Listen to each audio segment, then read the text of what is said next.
All right, every single piece that I create, the purpose is to ignite in people a sense of curiosity. I want people to look at my work and wonder, what am I looking at? Is it real? Is it fake? Because we live in a time today where conversations are so rare to find, and the best way to start a conversation with someone is to get them curious. And so when someone looks at this and they wonder, wait, what am I looking at? Is it real? Is it fake? I get to say, oh, this is actually a photograph. It's a photograph of an art installation that I built. And I built this in a mall all the way in Vietnam with the help of dozens of volunteers over the course of a couple weeks. Because each and every one of my projects is an opportunity to engage community. And those little lines that you see that make up the art installation, well, those are straws, single-use plastic straws. 168,000 of them, in fact, that we collected, cleaned, and organized in order to make what eventually became a Guinness World Record art installation. I see photography and art and storytelling as a means of engaging people. Not just engaging the outside world, but engaging my inside world. It is my excuse to go out into the world and learn about what is going on. One of the most recent discoveries that I made was this material over here. It's called biochar. Biochar is responsible for 89% of verified carbon removal credits. And as a climate activist, I had never heard of it before. I'm like, wait, what? How is this possible? And I thought, what if I just went, I hopped into a 2-week workshop to learn about this material, and I learned that in order to create this material, you burn it in a low oxygen environment. It's like pyrolysis, and if C doesn't meet O2, because most organic material is carbon, if C doesn't meet O2, then CO2 isn't formed, and all you're left after you burn something is just the carbon. They can crush into the ground, you can use it to fertilize the soil and increase soil health. And I was like, cool, let's try to make that into an art piece. So we ended up creating a 6-meter tall phoenix made from bamboo biochar, where each and every one of these bamboo pieces became the feathers of this art installation. It was created out of 4 tons of carbon, the carbon footprint of the average person produced every single year. You know, when people think about art, I think they always focus on the end result. They just go like, oh, look, a cool piece of art. And I think that's like the bare minimum in a world where there is so much going on. For me, what gets me excited, this was a piece that I created with Greenpeace. We're trying to talk about the environmental impacts of Bitcoin mining and how it uses up a lot of energy. What I get really excited about is actually seeing the art getting used, seeing it getting remixed, seeing it getting applied into the world. And so when this art gets used on the cover of a plastic report, or on the cover of a report, converted into merchandise, or even remixed so that it can be projected on the side of a building in front of 80,000 people marching for climate, that's when I go like, okay, I think this art has some meaning and purpose behind it. This is kind of cool. It's funny though, because people look at my work and they're like, wow, you have so much creativity. Where did it all come from? You've had this amazing childhood or whatever. And I'm like, I was actually the most stereotypical, ordinary Asian person growing up. I literally I did martial arts. I played the violin. And I was good at math and physics. And all that eventually led to me having a very normal university experience to become an engineer, because my dad was an engineer, and I ended up working in hard rock mining engineering for 3.5 years, because I'm Canadian, so the mining part. And it was really only on evenings and weekends after discovering a camera that things started getting really interesting. Because the camera is a wonderful tool, right? It allows you to create something from your imagination by just bringing unexpected elements together to create something that never existed in the past.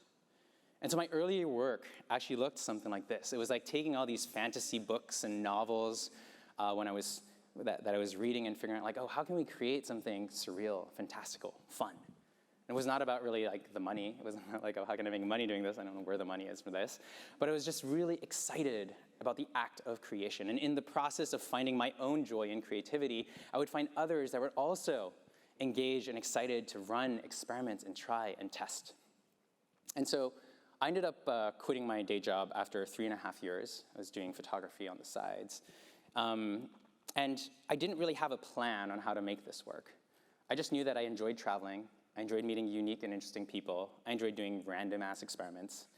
And one of these experiments, when you keep throwing things at the wall, eventually some stuff just kind of starts sticking. And one of these things that I ended up throwing against the wall that worked out, one of my earliest successes, was this project over here. where I decided to tie a model 30 meters underwater in a shipwreck in Bali while I was on vacation with my parents the day after I got my dive certification. And this project should not have worked. I mean, there's no reasons why this thing actually worked. I mean, this girl flew in from Dubai to be a part of this project. It was like super cool. And I was like, and somehow, like the videographer that came from a workshop that I just taught the week before, and he just flew in randomly. He flew himself in for 2 days because he just wanted to see what would happen. And like somehow the project worked out, and it ended up being this project that generated the most views. It was the most successful project at the time. And this is way back, in like 2012 or something. I got millions of views on this.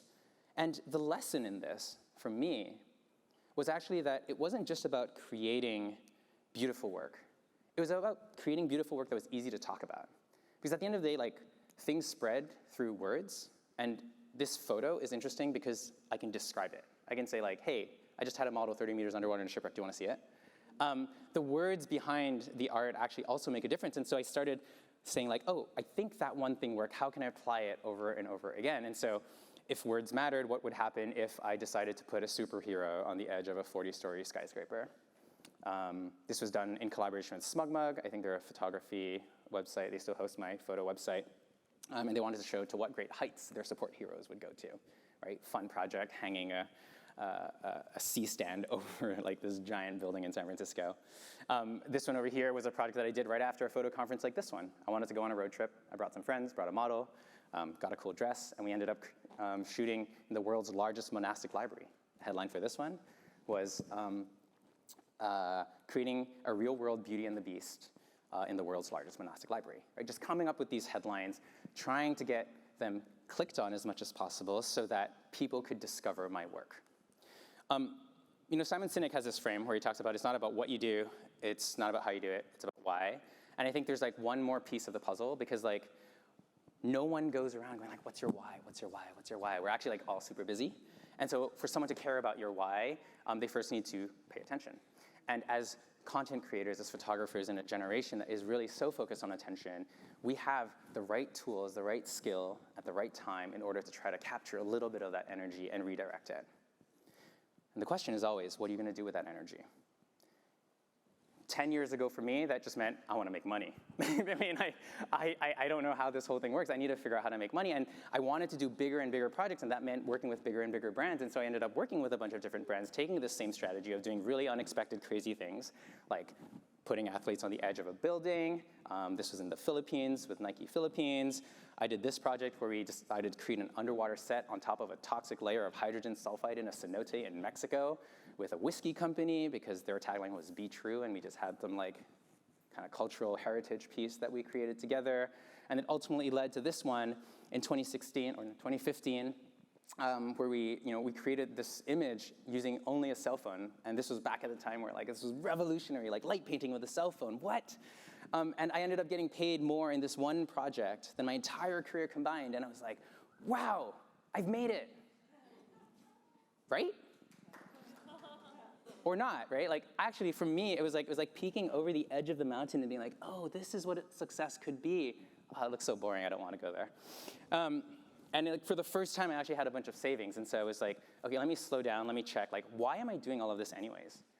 At some point, getting more likes, more followers, more clicks, and just like fattening my wallet, like that wasn't like actually why I started doing photography, right? I wanted to be in a position where like all this attention that was being harnessed could actually be put to some level of good use.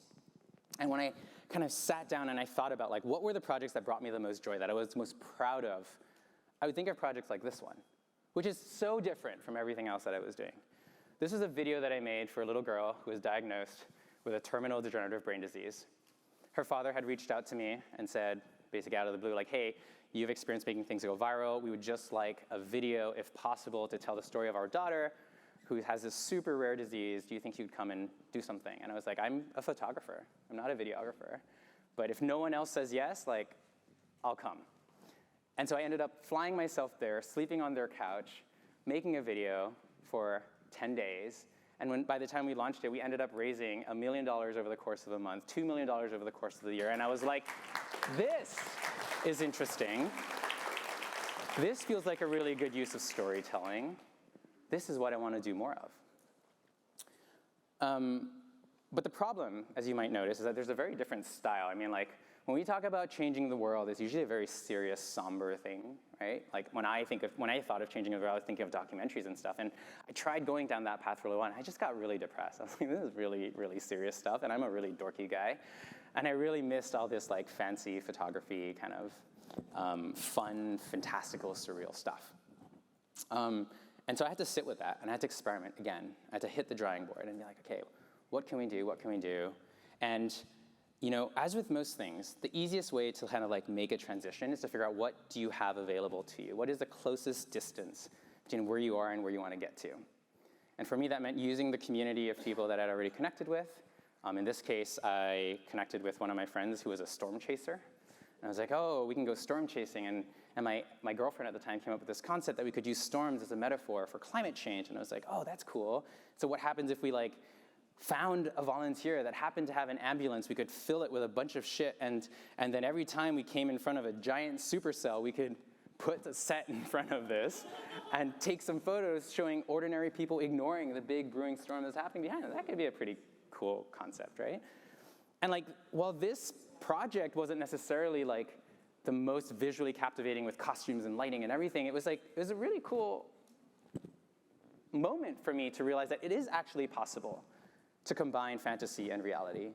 And actually, it was something very unique because no one else was doing it. And so maybe this was something that I could play and tease a little bit more. Of course, you can't just keep throwing people in front of storms for everything, so you need to come up with some other ideas that are hopefully more creative. And so this time around, the next project that I did that was environmentally related was an underwater one. I was like, you know what I know how to do? I know how to tie models underwater. I know how to take pictures of them. I had a photography workshop in Fiji, and I was like, oh, what issues are affecting the areas of Fiji? And I learned about shark conservation. And I was like, oh, we can tie a model underwater with sharks swimming around. That's wonderful.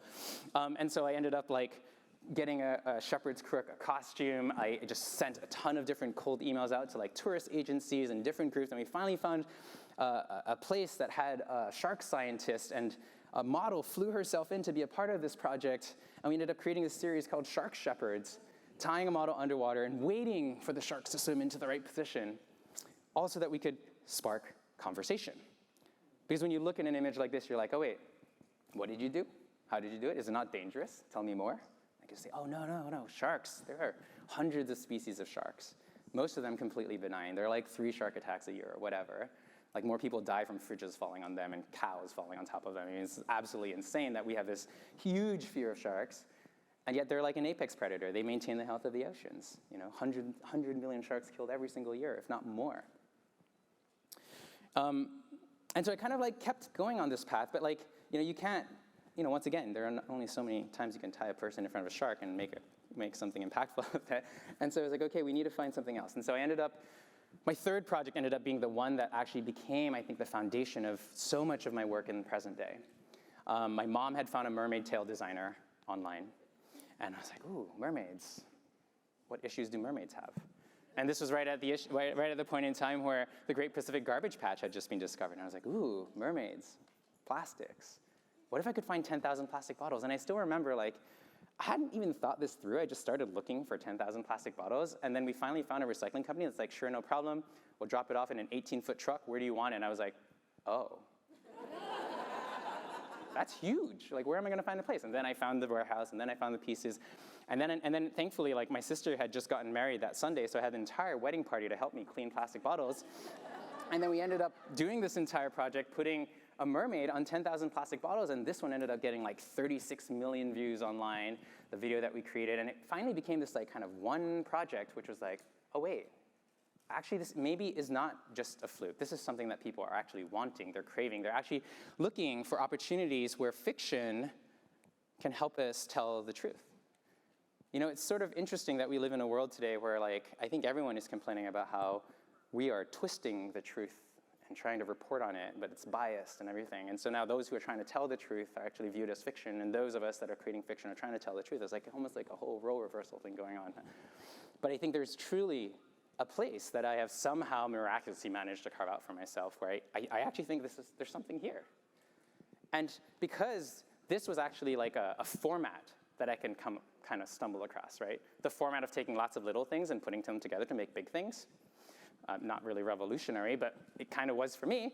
And so I just started thinking, like, how could I apply that same methodology over and over onto different models? I would come to conferences like this and say, hey, this is the work that I do. I'm looking for like lots of stuff. If you have lots of stuff, please let me know. And one of these girls that I talked to, like 9 months later, she's like, yo, I found a warehouse. It's got lots of stuff. They got lots of clothing. They're throwing it out. Do you want to come and create art? And I was like, ooh, sounds cool. We went in there, kind of flipped through all of these different clothes, trying to figure it out, making different patterns. And I would stumble across, every time you discover something, you learn about these issues. You're like, oh, shit. A single cotton t-shirt uses 2,500 liters of water. What does her entire closet look like? And now you know a little bit more about fast fashion. And then you go up and you go on another stage and you talk a little bit more about that. And then now it's like, oh, someone comes up to me and says, hey, we'd like you to do something about electronic waste. It's like, oh, what's electronic waste? Oh, electronic waste is the fastest growing municipal waste stream in the world. Less than 15% is recycled. Except this time around, there was a client behind it. Dell was like, can you create something cool for us? And I'm like, oh, I guess. You have the material. And so I think one of the questions I get most often is like, wow, you're so creative. Like, where does that come from? I'm like, no, I'm not that creative. All I do is I just go around and I like get inspiration from other places. Right? So like this pattern is like the opening scene of Blade Runner 2049. You know those solar fields? This is what it is. And I just took those and I used laptops and I was like, oh, we're trying to harness the energy of past technologies, right? That's what it is. And then I was like, okay, cool. And this was kind of the concept, by the way. Like, we were just starting here, and then I still remember distinctly my videographer was like, if I saw this, I wouldn't stop and click on it. It's not cool enough. And I was like, oh, God damn it. Like, what's missing? And so then we ended up saying, okay, we need to like create an environment, an enclosure. So we ended up with a bunch of plywood. And this time we were just emulating the inside of a circuit board, except this time we're using mice and keyboards, and we just made it bigger. And then, of course, you combine that all together with a model. This time we just body painted it in Tron. Right? So you're just taking things that are really familiar, you're piecing them together, and suddenly you have something that's like, oh, wow, so creative, so new. I just borrowed, pieced together, put it all together, and then you end up with something that is creative. But it's all just from like this process of trying and experimenting and exploring and seeing what is possible. And so some of you might say, like, at this point, you're like, oh, this is kind of cool. It's like, oh, Ben's found like Ikigai, this like elusive, magical thing we talk about all the time of the intersection of what you love, what the world needs, what you're good at, what you can get paid for. But the thing that no one tells you about is that once you find this thing, doesn't mean that you get to keep it. Because like all of these things are actually changing. Like, do you still love the same thing you loved 10 years ago? Are you still good at the same things you were good at 10 years ago? Does the world need the same thing? Are they still willing to pay for it? Especially today, right? And so like the 10,000-hour rule, it's a little bit of a lie. It's not a lie in that like you can become an expert photographer, right? You can become an expert at photography, right? Because the physics of photography don't change. But you can't really be an expert photographer because that requires like a professional photographer anyway. It's like a professional photographer relative to the marketplace that is constantly changing, where the needs and demands and technologies are constantly evolving, and you have to keep up with it. And that's hard. That's like a hard place to be. Because just when you think you figured it all out, that gets swept out under you. And I want you guys to know this, that you're not alone if you're feeling like, oh my gosh, it's just going so fast, what the hell? And in my case, I'm a little older. And so like, I went through this phase. I don't know if you guys remember this Instagram influencer phase where everyone was taking about the same photo, just slightly different, because Instagram had discovered that, you know what, it's much better to like show people things that are entertaining and that don't pull them out of their experience, that are too confrontational, so you can just keep scrolling. Like, oh yeah, that's pleasant. I've seen that before. That's cool. It's nice. And then Instagram was like, you know what? I don't know about just showing this. We can keep people's attentions even more if we show them more videos. And now it didn't matter how good of a photographer you were screwed. You had to do videos. And now you're doing videos. Okay, got to keep up. And then now what? Boom, now there's like AI. Oh shit, we got to keep up with AI too. And it's like, there's just an endless stream of stuff that's constantly coming at you, and you're like, how do you even keep up? You just have to like keep at it and keep dancing, and it's like it's really tiring. It's really stressful, you know. And for someone like me who spends months creating things, and now I can just type a little prompt. I thought like I wanted to do a series like this. I have like Brother Grimm's fairy tales, except like all their ecosystems disappeared. What would it look like? How would that feel? And I was like, oh wait, I can just like type a couple prompts into a nice little AI app. Concepts there, images are done. What do we do? What am I here for? Everything I do is kind of pointless. And so, in some ways, like there's this kind of like state of internal crisis, this existential crisis. Like, I am the world's best VCR repairman, guys. Hire me, please. But the funny thing about crisis, okay, like, it's like, when we get really freaked out, it's like, it's really helpful sometimes to just look at your past and be like, oh, when has this happened before and what happened as a result of it? I mean, I'm clearly still alive, something happened. And so like, if we just like revisit my story for a hot second, like, when I first started photography, I was doing beautiful work that no one wanted to pay for because it was completely useless. And so that's like a crisis, right? And then I was like, all right, cool, we need to figure out like what the commercial value of this thing is. Maybe I can like come up with cool headlines, and so now I'm getting paid for this stuff. Great. But you know what, like, this is not good enough for me anymore. I want like mission and purpose and all this stuff, and that's a crisis. And so now I'm like, oh crap, what do I do, what do I do? I need to rethink this. I'm gonna create some cool images again. So I'm back to creating impactful work, but I have no money. We gotta try it again, go, crisis, all right, here we go. All right, cool. I'm working with Greenpeace again, I'm doing this stuff, I'm doing impactful things, I'm creating beautiful images, but now Instagram's like, nah, this is not worth the effort. We're doing videos, and I'm like, what do I do? And I'm like, all right, think about it, we'll get it right this time. Technology is a pain in the ass. We're just gonna create large-scale physical art things because that'll never be replaceable. I'm sure I figured it out. I'm gonna build huge installations that people can only experience with their eyes. What is that gonna do? Well, COVID's gonna come, and then it's like, that's not gonna work also. So, like, I think that, like, to be an artist, or just to be a human being, like, we are just kind of semi-permanently in a state of crisis because the world's just constantly changing. And what might be helpful is to, like, actually, instead of, like, trying to avoid crisis, try to, like, reframe crisis. And so when you look at the etymology of the word crisis in Chinese, it's actually made of two characters. On the left, you have the word danger, and on the right, you have the word opportunity. Right? Like, every single crisis is actually an opportunity to learn something new, right? One might actually say that because of these crises, my portfolio has been given an opportunity to evolve into what it is today. I've been challenged to keep pushing, to keep learning, to keep exploring how can I do better? How can I create more interesting things? How can I create things that with more depth and more meaning that stay aligned to what is currently true to me and to the world around me? Right? And like, when you like zoom out, this is, by the way, this is like a really cool app. You can just kind of like see how long you're gonna live. You punch in your date and whether or not you're a smoker, it kind of gives you a little map. And like, every single one of these dots is 1 week of my life. You can see it's like sort of half gone right now. But like, each one of these colors represent like one of those crises phase. And you're like, oh yeah, so you're just kind of going from one little crisis phase to another little crisis phase to another little crisis phase. And if I don't change my relationship to crisis, I'm just gonna be miserable all the time. And so I think maybe like the one takeaway that could be really helpful is just that the crisis of today actually becomes the story of tomorrow.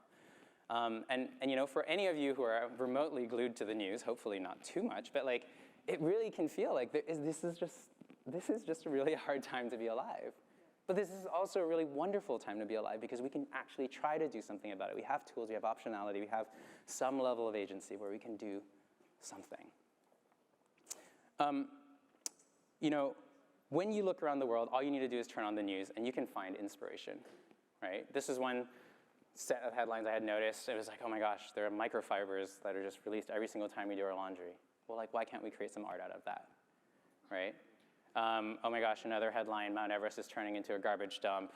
There's like plastics found in the highest peaks and the lowest valleys. Like, what happens if we kind of go there and create an art installation where we collaborate with a local NGO so that people who are hiking up see this installation, and on their way down, they're invited to take the same amount of waste back down with them by weight. Doesn't solve the problem, but at least it's helping. COVID-19, single-use plastic consumption went up by 250%. Oh, we really need to like figure out how to stop producing plastics. What do we create an art installation about that? There's like so many different issues to be inspired from, and you know what? You're not the only person looking at the news going like, whoo. They're friends. They're people that want to help you do this. They're people that are looking for meaning and purpose and to be part of a tribe and a community that are out there to make a difference. But as an artist who has now, after doing this for almost a decade on the activism front, has become more of an activist, at some point you kind of need to take a break and look at the data. And sometimes the data can be really scary, right? When you think of plastics alone, this is kind of what the curve looks like. And I'm like, okay, I started working on this in like 2015. People have been working on this since probably like 2010. There was a turtle with a straw up its nose at some point in there, and like, guess what? It didn't really make a difference. And then now you're projecting into the future, and you're like, holy shit, this is not looking good. And you're like, oh, what can I do more, right? Like, there's this like impulse to try to do more. At least that's how I felt. And so then you're like, all right, I need to push harder, I need to go harder, I need to find something, and you try to rise up to the challenge sometimes. And in my case, what that ended up looking like, trying to go to Nairobi, Kenya, working with 80 different ladies that were collecting 3 tons of trash, all to build a giant 4-story tall sculpture at the headquarters of the UN. And I was just hoping, somehow got lucky, got permission at 5 p.m. on a Friday night for a Sunday 8 a.m. install for something that I had already raised funds for, built. I just didn't have a place to put it. But it all ended up working out, and I just needed this art installation to be there because right at that week where I was in Nairobi, there were 1,500 delegates from 193 different countries that were going to come and negotiate a global plastics treaty. And each and every single day that they were negotiating whether or not this resolution was necessary, they had to walk by this art installation. And at the end of 10 days, the resolution ended up being signed. And while I can't say that my art made any difference, what I can say is that everyone ended up using this art. Everyone ended up using this to talk about the problem, why they were there, what mattered. Didn't matter if you're a for-profit, non-profit, governmental organization, because that is the power of art. We're not marketing anything. Thank you.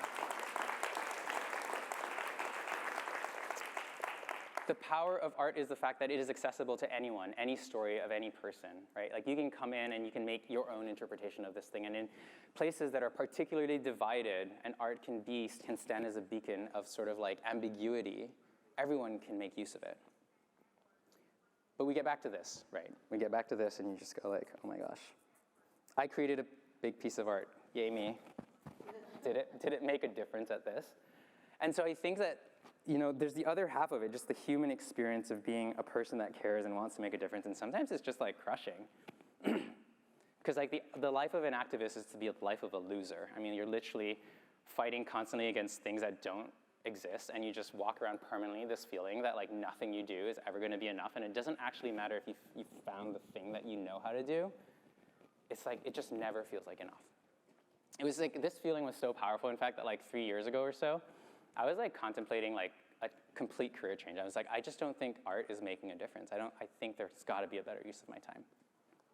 And at that point in time, I was like, well, like, what do we do? What do you do when you don't know what to do? Well, you do, the only thing you know how to do is just take a vacation, right? Like, you just go out, take a break, you know, reset your mind. And, you know, while I was there, I was like, oh, this is kind of nice. You know, for someone who spends, like, so many years of his career trying to protect the environment, I was like, oh, I never actually take the time to enjoy the thing I'm trying to protect. Weird, right? And I was like, and I was just thinking, I'm like, you know, so much, at least in the environmental space especially, there's so much of this sense of duty.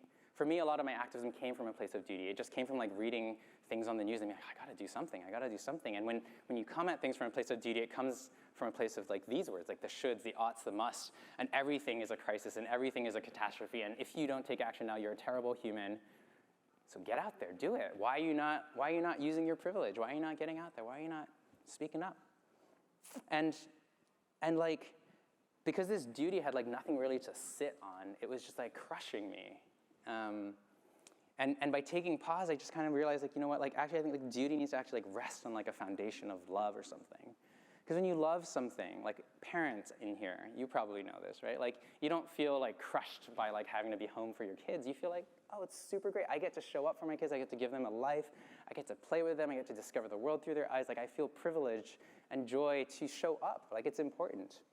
And as you think about like, how do I better love the world? How do I better love the work? You start wondering like, oh, how do I better love myself, right? And then that suddenly becomes the fuel that holds it all together. You have to think about how you are gonna fuel yourself because this is a marathon and not a sprint. We have a long life ahead of us, hopefully. And this is all something that we need to like work on and nurture, just like a garden. And for me, what that meant was just kind of slowing down and starting to appreciate the little things. Going around, finding cool little wonderful things. Not necessarily needing everything to save the world, but maybe just doing what I could whenever it showed up. This was like a little project where we're like just collecting purple sea urchins that were destroying all the kelp on the coasts of, on the West Coast. And it's like, I don't know if it's really gonna make a difference, but you know what, I'm here and I can, and so I will. Right, that project around Everest is not gonna change the entire system of how recycling works on that mountain. Recycling is not really a solution, but you know what, I'm gonna show up, I'm gonna try anyways. And while I'm there, I'm gonna also take the time to enjoy this very place that I have an opportunity to go to and not just rush in, rush out, do the work, and go to the next one.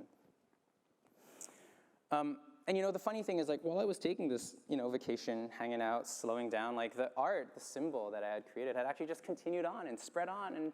actually got used by the United Nations Environmental Program. I mean, they didn't even ask me for permission, they didn't pay me, but you know, it's really cool because like this report ended up transforming my work from just like a cool moment in time to actually like a symbol of the entire movement. And now it's like anyone who works on plastics knows my work. And it's like, oh, that's wild. You know, art just does things. You just never know. You can never know the ripples that you have on the world. And for me, like the success of this project just made me realize, you know what, like there's something really cool about this like idea of creating monuments, you know? And so like, why are there not more environmental monuments? Why do these not exist? Like we do them for war and generals and all this stuff, you know? And just so we're all clear, like what do we think of like when we think of monuments? Like, I don't know, for me, like this comes to mind, symbol of freedom and democracy for all. It's like it's taking this really like abstract concept and it's boiling down into a simple symbol that everyone can relate to. I don't know if we can live up to it, but everyone can relate to. And you're like, okay, this is like really, really cool because like once you've taken this abstract concept and you've compressed it down into a single repeatable visual, now anyone can recreate the simple and important visual all around who adhere to that same value. And like when the symbol no longer serves its function and we're like, oh no, you know what? Like, why does freedom and democracy for all not include women or people of color? Then you're like, let's change, let's update our definition. We're like protest in front of this. And it isn't just about like this one piece of art that's created, it's about all the underlying language that it creates for other artists to build on top of it because you created like a foundation for everyone to lean upon. And I'm like, oh, you know what, there's something really cool about this. And I'm sharing this because like I want you guys to understand sort of the thought process behind my work. And obviously you're not gonna go and create monuments, but like there is this question of like, you have to keep trying and experimenting and see like what is resonating with the world? What is resonating with you? And like what do you wanna play with? What do you wanna tease out? What do you have access to? What is in front of you? And for me, all of this just meant like, you know what? I probably need to study how the Statue of Liberty was born. I mean like, you think like, who commissioned this thing? Well, it turns out it's this like crazy sculptor dude that spent 22 years of his life trying to bring this thing together. He didn't even know how to do it. He had to like crowdfund the entire thing by taking parts like this arm and touring it across France to like collect selfie donations in order to like raise enough money to do this thing. And then even after raising enough money to build this thing, he like made his way all the way, he didn't even know how to build it. Like he only found the engineer. This is after like 19 years of fundraising. He found the engineer 3 years before to be like, oh yeah, this is how you have to do it. Like the guy he was raising funds for something he had no idea how to do for 19 years.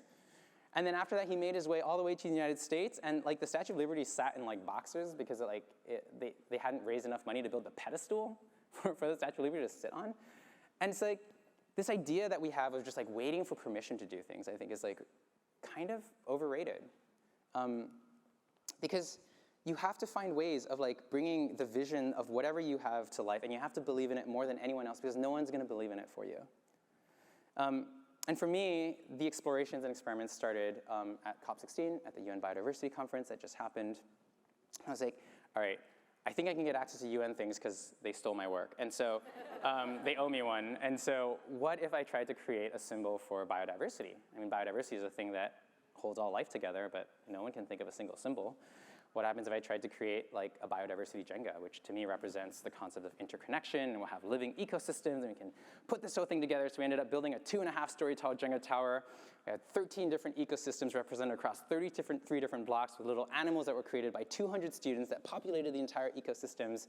And we built this inside of the conference hall where, you know, 24,000 delegates from 193 different countries came to talk about the importance of biodiversity. And like, I mean, the US didn't get much coverage of this because this is right at the time where the US elections were happening, but it's still, I think, so important to just to try and see what happens when you put something out there and give the opportunity for art to connect with people. And I have all this like qualitative impact from just talking to people, but I don't know what the difference is, but I still think, I just have this feeling, I'm like, I think this is really cool.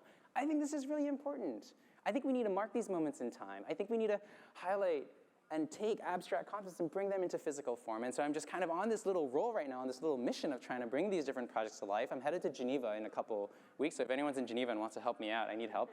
July 10th to August something. The Global Plastic Treaty resolution that was initially signed is still dragging on because now they haven't actually finalized the treaty, and the treaty is 9 months behind, and I want to create this giant installation where each and every day that goes on, we'll drag plastics and slowly bury the installation of the thinker frozen in inaction while cradling a baby and just like not doing anything. Anyways, I'm kind of running out of time, so I'll breeze through. I think that we live in a really special era. I really want to bring this back to you, right? I'm obviously doing my thing, which is really weird and really unique, which is sometimes great because I get to stand on a stage, and sometimes terrible because no one wants to give me money because they don't understand what I'm doing. But we live in a really unique moment in time where we have access to technology and the ability to connect with the entire world at the speed of light. We have these AI tools that are making things, yes, harder, but also easier than they've ever been. And this opportunity to create sparkle and magic so that people want to lean in and know more and have a conversation with you and what you care about and figure out how they can play with you, I think is greater than ever before. I think it's so important to remember that. Looking back on my life, ever since I discovered this little camera, it's my life has gotten really interesting and fun. I got out there and I just started building and experimenting and playing and finding all the different people that wanted to play with me, not because I actually knew where I was going with it all. I just knew that it was important to bring people together and explore and experiment. And by finding those people that just believed in trying something, just seeing where it would go, I took that same energy as I shifted from creating cool art to creating art that had a message and tried to have an impact. And I just started bringing all these people along with me, and it turns out there's a lot of people that care. There's a lot of people that are activated. There's a lot of people that really want to do something with the skills and talents and stories that they have today. And if you just put yourself out there, you will find that community of people that care about the same things that you do. Because the worst thing that we can do now is just look at the world and be like, there's nothing you can do. Nah, move on. It's too hard. But when you lean into it, there's so much magic and beauty that can happen.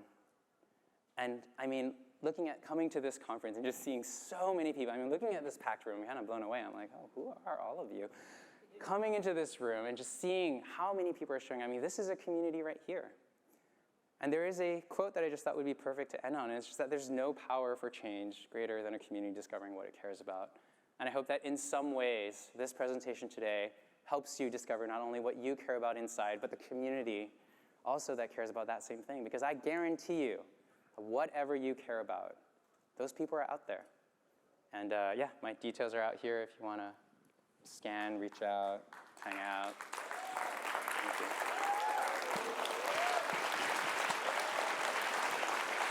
Well done. So we do have some time for some questions. Who's got some questions for Ben?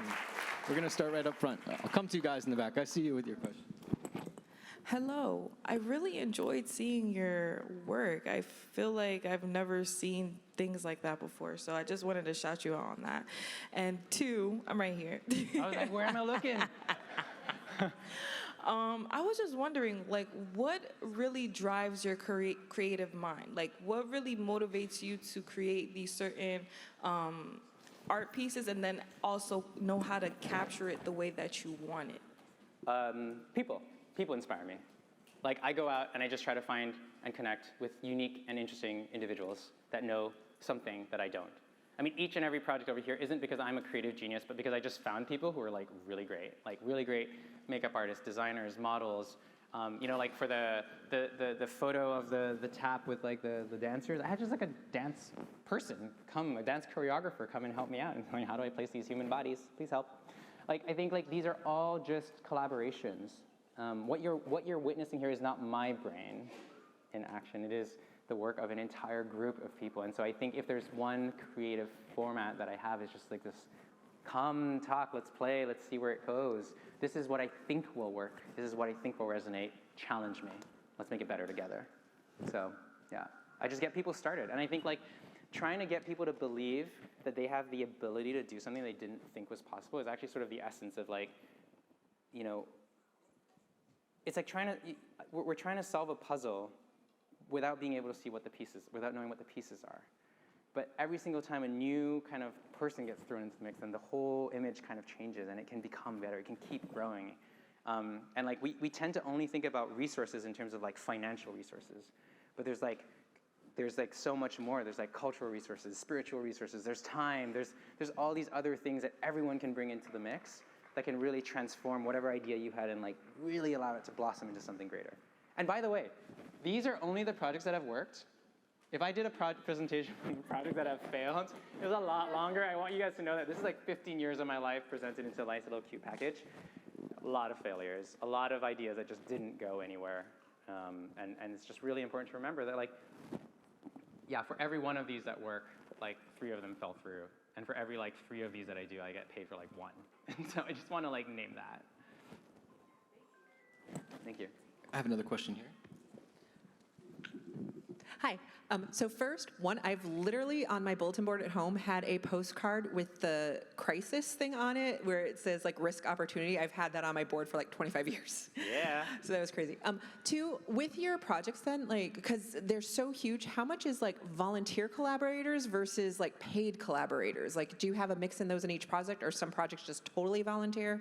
Yeah, it really depends. So like usually when we're in like a wealthier country, we have more volunteers, and when we're in a poorer country, it just feels like exploitive to like not at least pay people something.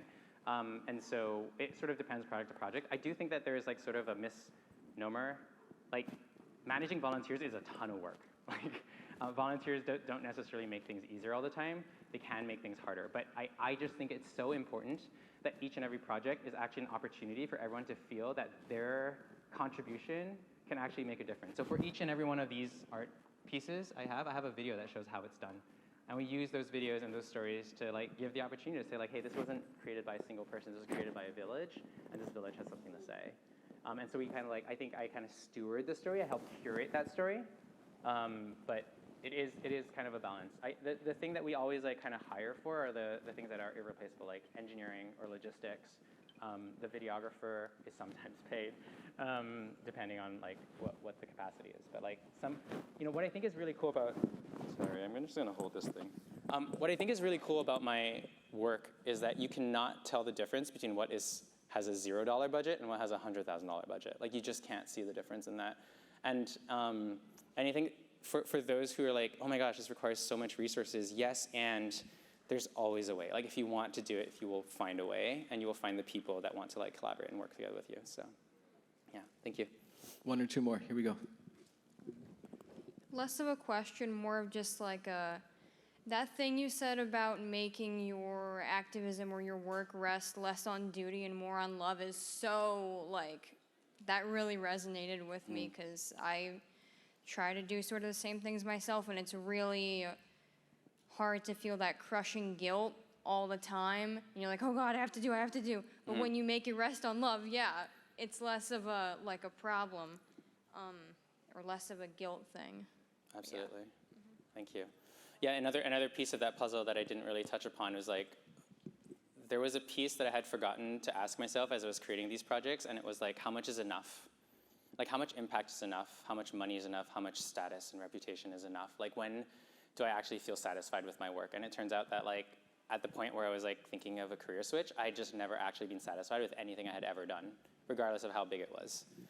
And I think that is actually like a byproduct of like capitalism being embedded in our like bodies to just say like, you keep needing to be more, do more. You could be anything, and this is like abundance mentality, but like when do you actually figure out when to stop? Like, and I think when you focus on enough and you're just like, do I have enough to show up for the people that I care about? Do I have enough to have the learning opportunities that are important to me? Do I have enough so that I can keep doing the work? You start realizing like, actually like, there's a lot of gratitude to be had for what we do have. Like we're so privileged, and like, it was like a really, really big reset. This is a journey that took me like 2.5 years of really just like really deep introspection to figure out how can I actually make my career sustainable, not from like an external perspective, from an internal perspective. And like love and enoughness were like really key ingredients for that. So yeah, hopefully you can lean into that a little bit more and find the support structure around to also continue exploring it. One last question over here. Yeah. Hi, I really liked what you said about like the sameness of how Instagram used to be and those like repetitive images. In an effort to avoid perfectionism, I try to look at things through a lens of being thorough versus, because nothing's perfect. So in your work, when do you think you have met, like in relation to that enoughness, like what are your criteria for thoroughness for what you put into a work? Yeah, there are some like non-negotiables. Safety, for example. Like, you can't have the thing collapse and kill someone. So like, that's a bar. But then generally, other than safety, the beauty of art is that no one knows what it's supposed to look like. I mean, like, I literally think that like all those descriptions that you see on like in a museum are just like invented after the fact. Like, they had no idea what they were doing when they were doing it. And like, you know, I just showed you guys this little mock-up of what I'm hoping to do. I don't know if it's gonna work. And you know, like, I'm like out there right now, we're collecting all these different organizations and volunteers saying like, oh, it'd be so cool to create like collect all these different kinds of plastics, because plastics isn't just single-use plastics, but we have like tires, we have like nautical equipment and everything. But you know what, like in Geneva, it costs $35 for a falafel. And I'm like, I don't know if I can afford to get a truck and drive it around, so like maybe we don't get as much materials as we want, but like no one knows what it's supposed to look like. So it's like, you know, I try to do the best I possibly can, and like there are natural deadlines that kick in, and so it's figuring out like what needs to be there. What needs to be there is like a visual impression that conveys the message of urgency. Great, that one I can do.